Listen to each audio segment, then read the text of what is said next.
John 10:10. A thief comes only to rob, kill, and destroy. I came so that everyone would have life and have it in its fullest. Yan ang gustuhan ng Panginoon para sa ating buhay. Puno, masaya, makabuluhan, at umaapaw sa kahulugan. From ritual jars into happiness jars. From ritual to happiness. Lord, we thank you that you want us happy. At nawa ang inyong pong kalooban na ito ay aming maunawa, maipamuhay, at maging pagpapala hindi lang sa amin, kundi sa lahat ng taong aming kasalamuha sa buhay. Kayo po ang mangusap, mangaral, magturo, umakay sa amin. Dalangin namin ang lahat ng ito sa ngalan ng iyong anak na si Jesus. From ritual into happiness jars. From religious jars into jars that make people happy. John 2:1-2. Isang luma, istorya na maganda at maraming kahulugan. May kasalan sa Cana sa Galilea at naroon ang ina ni Jesus. Si Jesus at ang kanyang mga alagad ay inanyayahan din sa kasalan. Ang mga kasalan ay para sa kasiyahan. Ito isang malaking pahinga mula sa araw-araw na walang tigil na pagtatrabaho ng mga tao, lalo na mga karaniwang tao. So sa kasalan may pagkain, may mga mainumin, may sayawan, isang malaking pahinga mula sa napakahirap na pamumuhay ng mga tao. Weddings are for merrymaking, weddings are for happiness. John 2:3, naubos ang alak. Kaya sinabi ng ina ni Jesus sa kanya, anak, wala na silang alak. So maliit siguro ang budget o sobrang daming tao ang dumating basta't kulang ang alak. At ang ibig sabihin niya, no wine means happiness would be significantly diminished. Mawawala sila ng masarap na inumin, pampasaya sa halakhakan, pampasigla sa mga sayawan. Wala na. So ano, uwian na. Biglang malalagot ang kasiyahan, mapapawi ang panandalian man lang na pahinga at balik sila sa kanyang tedious, hardworking lives. Kaya napansin agad ito ni Nanay Mary, pumunta siya kay Jesus, wala na silang alak. There is an unsaid, do something. Kailangan matuloy ang party. Kailangan hindi mo na mag-uwian, kailangan ang kaligayahan ay malubos. Kawawa ang mga tao, babalik na naman sila sa kanyang mga napakahirap na pamumuhay. John 2:4-5. Jesus replied, Mother, my time hasn't come yet. You must not tell me what to do. Mary then said to the servants, do whatever Jesus tells you to do.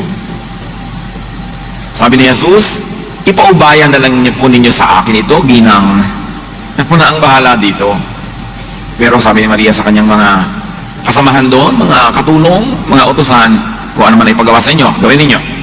So Nanay Mary believed that Jesus would willingly do something to keep, to extend, and to heighten the people's happiness. This is the first recorded intercession.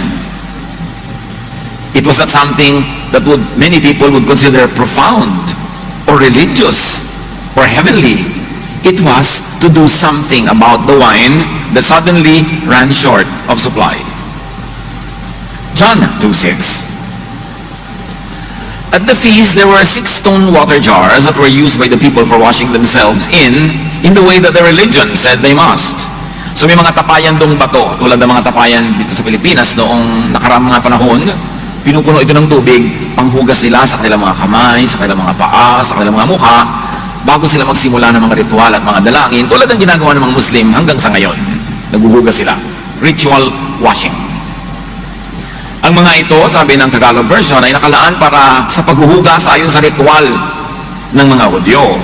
So may mga tapayan doon, pero ang gamit doon pang relihiyoso. Hindi sila common mga jars. Sila ay para sa religious purpose at nakalaan sila para doon lamang. Kaya dito sa okasyon na maraming tao, maraming mga kailangan ng tubig, mga panghugas, mga iinumin, mga nakataob yung mga tapayan, hindi ginagamit sa ganitong mga activities. So nandun daw at merong malalaking tapayang mga nakataob doon. John 2:7-11. Jesus told the servants to fill them to the top with water. Kailangang punuin. Sabi ni Mary sa servants, sundin niyo ako ng paggawa sa inyo. At sabi ni Jesus, punuin ninyo, umigib kayo ng tubig, at punuin niyo ang mga banga na ito hanggang umapaw. Sinabi ni Jesus sa mga tumutulong doon, punuin ninyo ang tubig, ng tubig ang mga banga. At pinunungan nila ang mga banga na halos mag-umapaw. Pagkatapos sinabi niya, Kumuha kayo ng kaunti at dalhin nyo sa namamahala ng handaan. Dinalhan nga nila ang namamahala at tinikman nito ang tubig na naging alak. Hindi niya alam kung saan ang galing yun, subalit alam yan ng mga sumalok ng tubig. Kaya tinawag niya ang lalaki ikinasal at sinabi, masarap na alak ay unang inihahain. Kapag marami nang nainom ang mga tao, saka inihahain yung mababang uri. Ngunit sa huli niyo nilabas ang masarap na alak. Sabi nitong maitre d', chief waiter, kakaiba kayo ha, sikat kayo ha. Yung iba, yung konting mamahaling alak, yun ang una. Para gutom pa yung mga tao, uhaw pa, sensitive pa sa lasa, ma-appreciate yung mahal na alak. Pero pag medyo nakakalimot na, sumasaya na, nabubusog na, hindi na nila mapapansin yung quality ng alak. Doon yung inilalabas yung umurahin. Pero kayo ha, mas may ilalabas pa pala kayong mas masarap. Nasa panghuli pala ang mas masarap pa. Humanga yung tumikim. Pinapatikim sa kanya bago i-serve, parang sa mga handaan ngayon, pag sa restaurant o ikaw yung host, papatikim muna sa'yo nung waiter o ikaw yung parang magbabayad ng dinner, sa'yo muna ipapatikim yung wine kung approve mong iserve. So inapprovean at sabi niya, kahanga-hanga, superior wine. Hindi ako nakakita ng mga ganitong mga kagawian na saka pala may mas masarap pa. So in other words, the water that was turned into wine by Jesus was far superior to the original wine that was served. Ang nangyari nito sa Cana sa Galilea, ang unang himalang ginawa ni Jesus. Sa pamamagitan nito, inihayag niya ang kanyang kaluwalhatian at naniwala sa kanya ang mga alagad niya. Unang himala, unang intercession, unang pakiusap, alak. Many religious people would want something more profound, more spiritual, more symbolic or meaningful. But this is precisely the message of the story. Ano ang mga lessons na immediately napakadaling mapulot sa kwentong ito? Making and keeping people happy, giving people pleasurable enjoyment, making life delicious was Nanay Mary's concern and object of intercession. Hindi niya inilapit ang mga may kapansanan, ang mga lumpo, ang mga bulag. Hindi niya inilapit ang political situation ng bansa. Hindi niya inilapit ang mga kasalanan ng mga prostitute. Ang inilapit niya, sabi niya, wala nang alak, dapat magkaroon. That making life delicious is a noble and godly intention.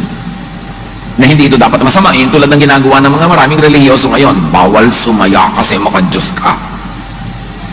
Can you imagine that this was the first intercession that Mary did, and this was the first miracle that Jesus did, and it was about extending a party? That making and keeping people happy was what Jesus did. And it is what Jesus does. Kaya sabi ng 1 John 10:10, a thief comes only to rob, kill, and destroy, which is the work of Satan. I came so that everyone would have life and have it in its fullest. At sabi sa Tagalog, magkaroon sila ng buhay na masaganang lubos. So ang pagnanakaw ng kaligayahan, kasaganaan, kasiyahan ay gawa ni Satan, which sadly is gawa ng maraming relihiyoso sa mahabang panahon. Tanggalan ng happiness, tanggalan ng pleasure, puro pagtitiis, puro pagtitika, puro pagtitimpi, puro pagpapahirap sa sarili, paghampas sa sarili, pagsasakripisyo, pagpapagutom sa digestive system, na naging master trabaho ng religion. Taliwas na taliwas sa unang himala ni Jesus at sa unang inilapit ni Nanay Mary kay Jesus. So Nanay Mary's intercession with Jesus was for the people's common pleasure. Call it vulgar pleasure if you must. It was for the people's practical well-being and not for some mechanical religious ritual. And to think na ang ginamit sa paggawa ng alak ay mga banga na pangrelihiyon lamang. That was very, very revolutionary. It was a big, big statement. The jars were for the use in a religious ritual, but they were used to make wine.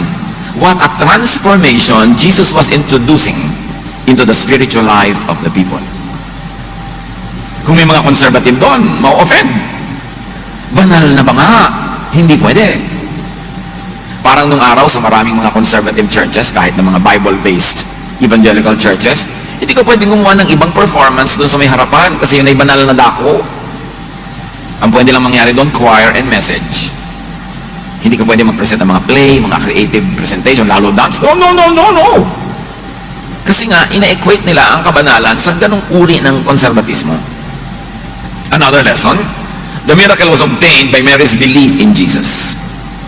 Meron siyang paniniwala kay Jesus that Jesus' heart is kind and that Jesus' power could do what was needed. The miracle was obtained by Mary's stubborn faith. Hindi ko alam kung bakit napakarami mga born-again Christian, binabaliwala si Mary. Minsan nga, in-ignore pa at impolite pa sila whenever they mention her. Of course, you should worship only God, and you should pray only to God, but Mary should be respected. She was the mother of the Lord, at least in earthly terms, and she was always right in her dealings with Jesus. Well, nearly always right. But it was Mary's stubborn faith. Kasi sabi ni Jesus, Ginang, sa akin yun na iwabaya yan. Sa English nga, mas prangka. Don't tell me what to do. But Mary insisted, sabi niya, sundin niyo ha kung ano ipapagawa sa inyo. It was stubborn faith. And the miracle was obtained by Mary's clear instruction to the servants. Nakahanda ang puso niya na magkakaroon ng himala. Kahit sa simula ay parang hindi tinanggap niya. Sinasabi niya, anong malay natin kung isa lang pala yung test or pagsubok ng kanyang pananalig.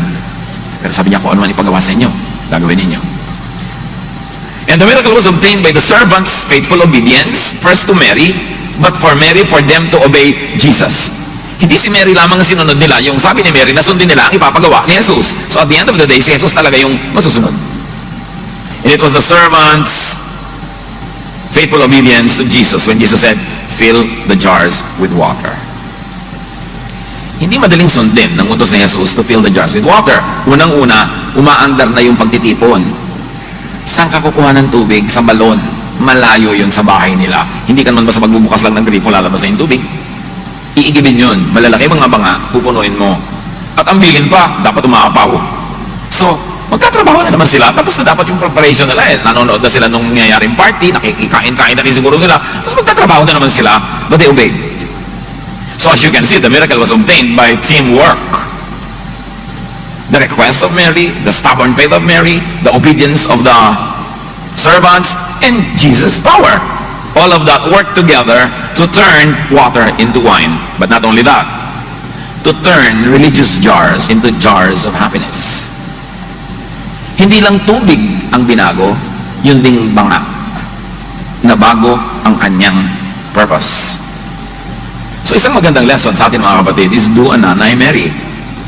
Be sensitive to people's lack, to people's needs. May isang nanay, isang babae na nakabukas ang mata niya sa pangangailangan ng mga bisita.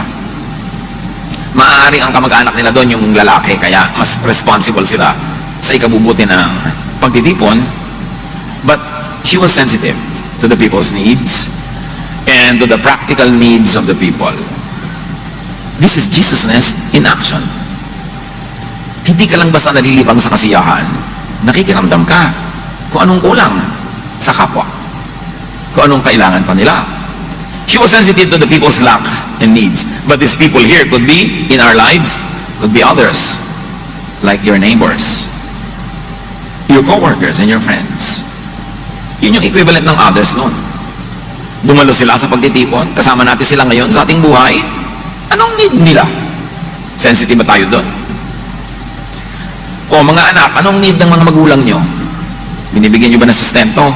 Regular ba? Sapat ba? Aba, makaramdam naman kayo. Anong need ng inyong biyanan? Hindi lang yung sarili nyong nanay, yung binan nyo rin. Dapat pinapakiramdaman nyo rin yan. Anong need ng inyong mga hipag, mga bayaw, ng ating mga katrabaho, mga manager? Anong need ng mga empleyado ninyo? Baka naman kayo lang may privilege, kayo lang may bakasyon, kayo lang may representation, tapos sila wala na. Ito ay tinuturo sa atin ang kwentong ito. Mary was sensitive to the needs of others. And others could be family, your partner, your child, your parent, yung kapatid mo. May need yan. At hindi naman lahat ng may need nakakapagsabi. Maraming makapal, pero mas maraming manipis pa rin, hindi makapagsabi. Bago makapagsabi sa'yo, takot-takot at time, mainit ba ulo? Nakatulog ba? Paikot-ikot pa? Aba, mahirap magpalakas ang loob para magsabi. Tapos kung nagsabi, tatanggihan mo pa. Yung nagsabi lang, dapat hindi na natin tinatanggihan. Don't let anyone go home empty-handed. Kung hindi mo man maibigay yung buong kailangan niya, magbigay ka ng konti. Umihiram sa'yo ng 3 million, sabi mo, alam mo, medyo kulang ang pondo ko. Oh, ito ang 10 pesos. Pang tricycle mo pa uwi, meron man lang. Oh, zero. And that people there could be you. Are you sensitive to your needs? O baka tayo ay in self-denial, kunwari walang need, kunwari masaya, malungkot naman pala, kunwari kontento, hindi naman pala. Tayo yun eh. Kaya ang kwento, nalagay sa Biblia para pag-aralan natin, hindi para tayo mag-aral ng history. This is current events. And that's how you make the Bible become alive. When you turn yourself into one of the characters, or some of those characters, and then make the story apply to your need, to your situation today. So ano ang kulang sa kanila ng mga tao sa ating paligid? Ano kaya ang kulang at kailangan mo, kapatid? Bakit ito ang unang himala? Bakit ito ang unang intersection?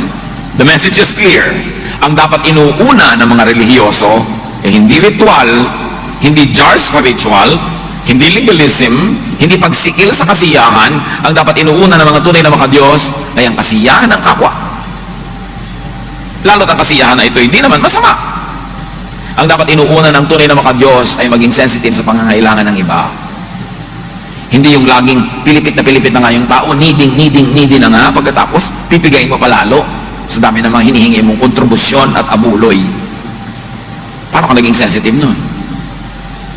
Sensitive ka sa tao. Yun ang dapat unang effect sa atin ng ating pananalig, ng ating pananampalataya. Hindi yung sisikilin mo sila, kundi hahabaan mo pa ang kanilang kaligayahan, at kung kinakapos ay gagawa ka pa ng paraan para sila sumaya. Dumating si Jesus para magpasaya ng tao, hindi para magpalungkot. Dumating si Jesus para bigyan tayo ng bagong kahulugan ng pagiging anak ng Diyos.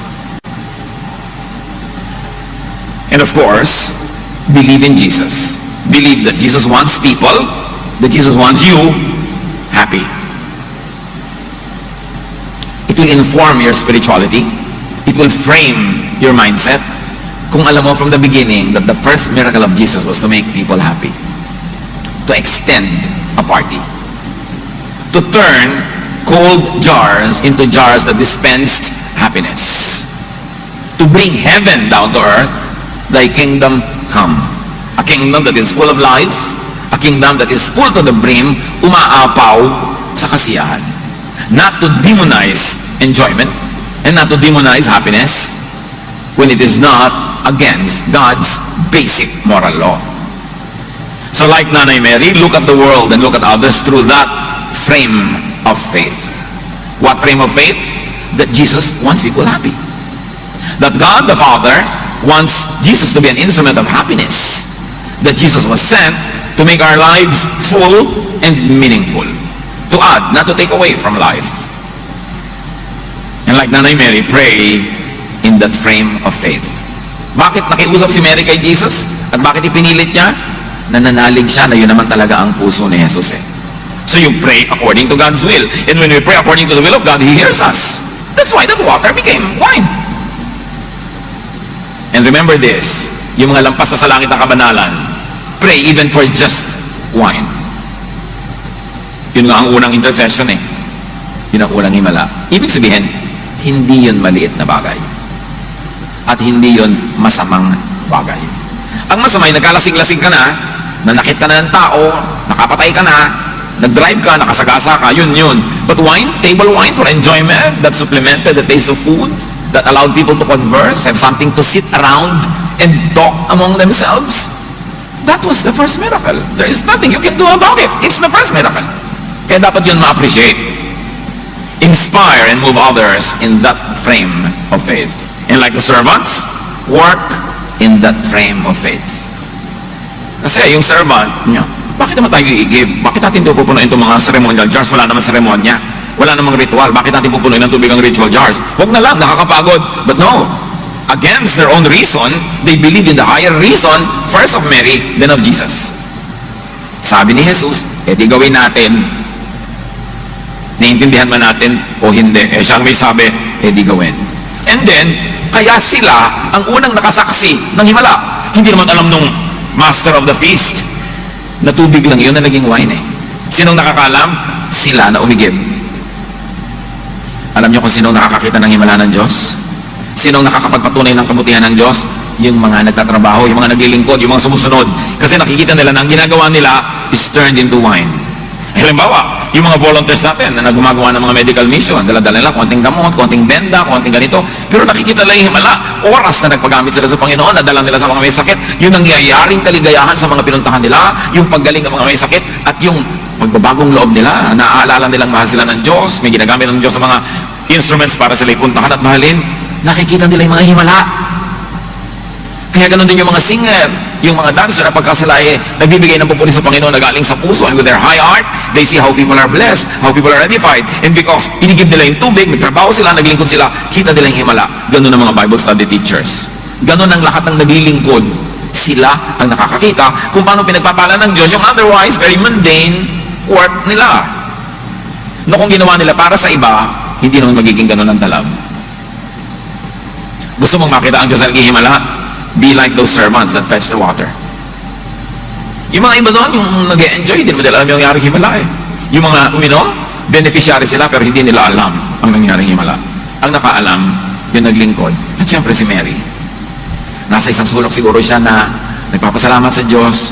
May ngiti sa kanyang labi, sinabi niya, ay salamat, tuloy ang ligaya nito aking mga kabarangay na bukas balik na naman sa pagsasaka, sa pagkakarpentero, sa paglilinis ng mga ano-ano, sa paglalaba, at least humaba-haba ang kanilang ligaya at pahinga. At hindi ba sabi ni Lord, come to me all of you who are tired and heavy laden, and I'll give you rest. Na ang pagbibigay ng pahinga sa katawan, sa isip, sa damdamin, sa puso, is high religion. Hindi makakabang dasal, hindi mga usok-usok at mga kampana, hindi mga paghahampas sa sarili, mga pagdurusa, kundi pagpapasaya sa tao. Yun ang kalooban ng Panginoon. Sabi niya, I came that you might have life and have it to the full. Eh bakit mo lang naging born again Christian ka? Lalo kang lumungkot, lalo kang nasikil, lalo kang nagjeta, para ka ng skeleton, kafa-fast every day. Pag umuulan, di ka na nababasa. Hindi ka na tamaan ng patak ng ulan sa kapayatan. Yung ba gusto ni Jesus para sa'yo?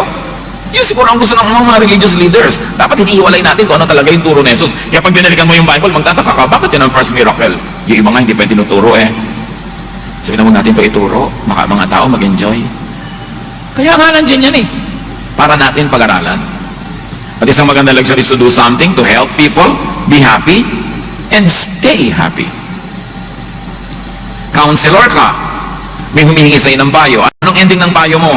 Para ba siya sumaya, lumaya, lumuwag ang buhay, o papayuhan mo lang na lalo siya magpaapi, lalo siya magpahirap sa sarili, magpasensya na lang na magpasensya habang buhay, magpenitensya at magdusa. So pagka ganun kang klaseng counselor, kawawa ang counseling mo. Lahat ng lumapit kay Jesus, umuwing masaya. Dapat ganun ang talab ng ating ministry sa mga tao. So do it yourself as Jesus did, and intercede and help as Mary did. Talaga naman nag-intercede siya eh. At lahat tayo pwede mag-intercede. Ngayon, gusto niyo mag-intercede para sa mga tao, huwag niyo na sabihin kay Mary na, Mary, pray for us. Ikaw na mag-pray. Ba't mo pa siya uutusan? Nananahimik na nga siya eh. Ang mga tao kasi walang doon kundi utusan si Mary, pray for us. Sabi niya, bakit ako pinag-pray mo? Ba't di ka mag-pray? Kaya pa dumaan talaga sa akin yan? 1 billion people praying to me 24/7. Paano ba ako magpapahinga? So kailangan tayo, ang gumawa ng ginawa ni Mary, huwag natin iutos sa kanya yung dapat ay ginagawa natin. Tayo ang mag-pray. Eh bakit po doon sa kwento? Eh wala ka naman doon sa kwento, kaya siya gumawa. Eh ngayon, buhay natin to, ikaw mag-pray. Ikaw mag-intercede. Ikaw maging sensitive. Do a Mary. Do not ask Mary to do it for you. And be an instrument as the servants did. Sayang ang religious jars, sayang ang religion kung hindi ito nagpapasaya. Yun ang mensahe ng mga jars na ginamit para sa kasiyahan. Hindi lang dapat nakataob yan dyan na walang laman. Dapat ay umaapaw. Pumupunta sa tao yung kasiyahan na gustong-gusto ng Diyos na ibigay sa kasiyahan. And of course, do something to help people and help yourself to be and to stay happy. Jesus wants you happy. And then turn water into wine by first recognizing the need. The need for wine, which really means the need for happiness. Recognize the need, the importance of happiness in people's lives. And turn water into wine by first being sensitive and kind to others and to yourself. Tayo, nasa iba't ibang kasalan. Pero pareho rin yun. May mga taong nandun na may mga kailangan, kaya nga sila umattend doon kasi gusto nilang kumain. Gusto nilang masyahan. Kaya nga nandiyan ang tao nabubuhay para bigyan ng Diyos ng kasiyahan. Let's be a Mary, let's be an instrument, let's be the workers, so that people will enjoy such things.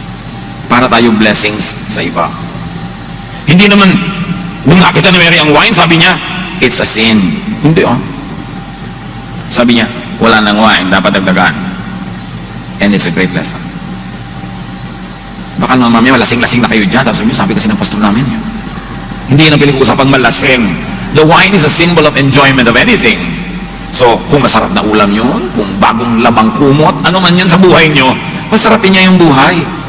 Ang hirap-hirap namang humiga sa una na yung punda, nahihiwa ka na sa tigas sa dami ng dumi. Palambutin, lagyan ng pampabango. Yun ang wine ng iyong paghiga. Ang bahay, ayusin, lagyan ng mga palamuti na nakakapagpasaya. Pasayahin. Ang marriage nyo, mga kapatid na mga may asawa dyan, may mga partner dyan, pinapasayan nyo ba? Baka tagal nang walang wine. Yung, ang tagal na. Wala na kayong kasiyahan, hindi na kayo humahalakhak.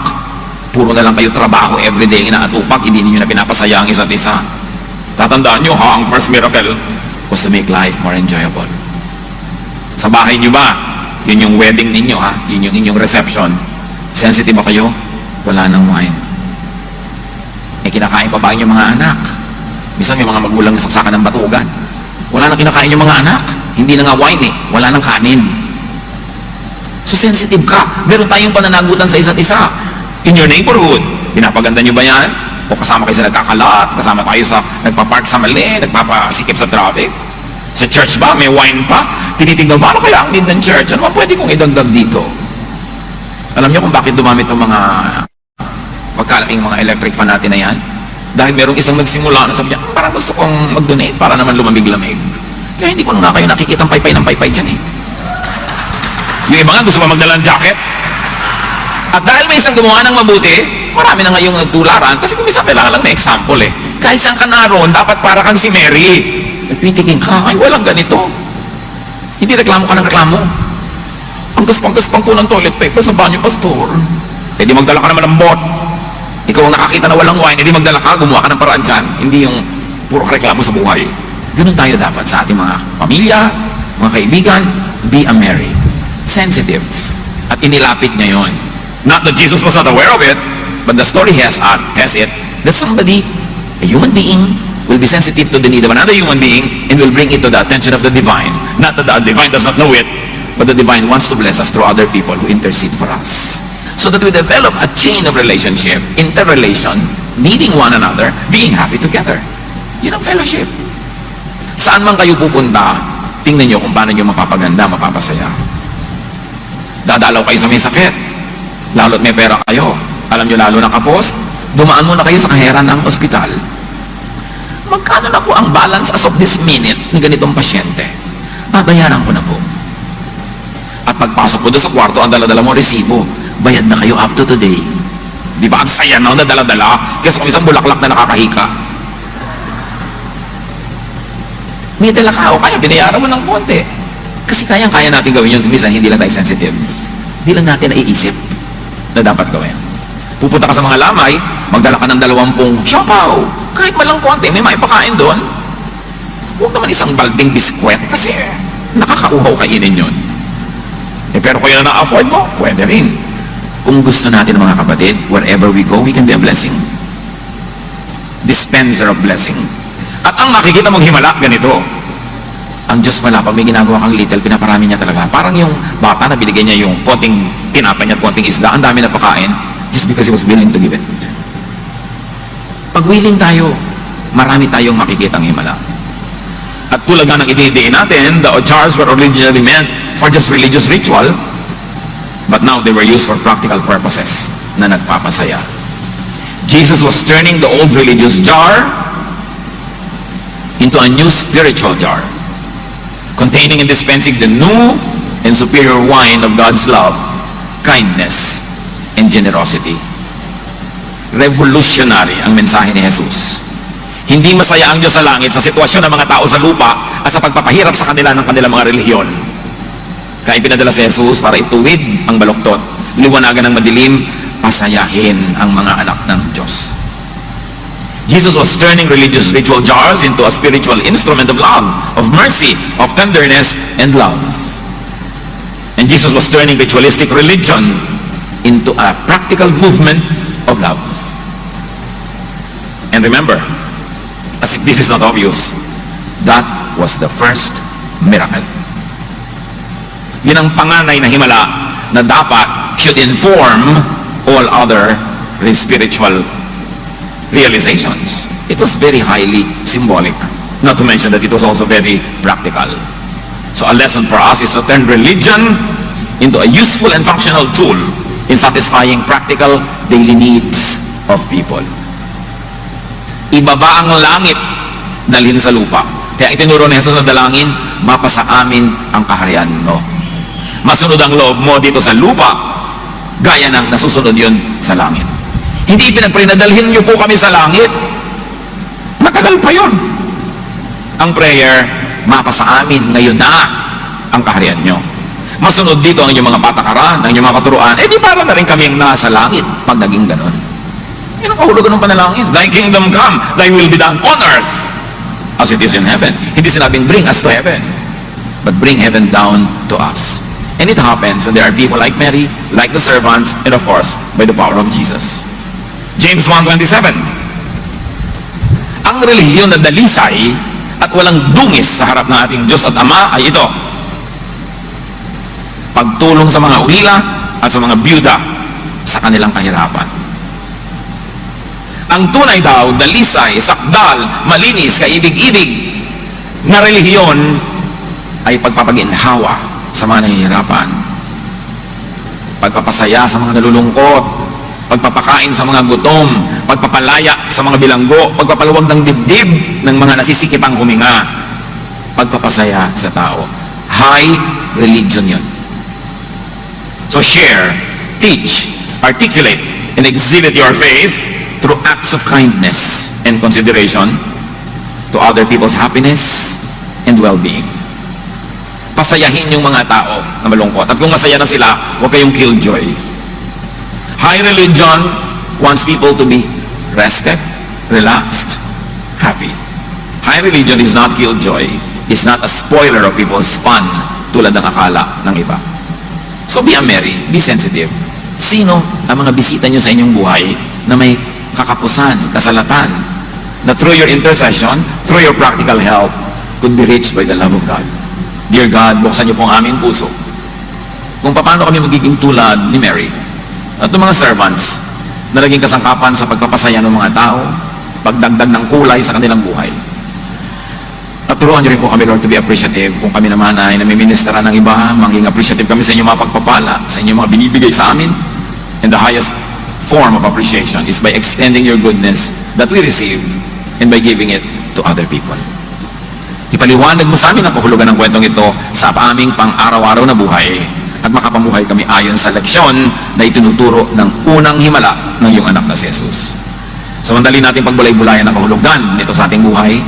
Let's be silent before the Lord and allow the Spirit to give us very practical applications of this very far-reaching lesson from the first miracle of Jesus. Be with the Lord in silent reflection.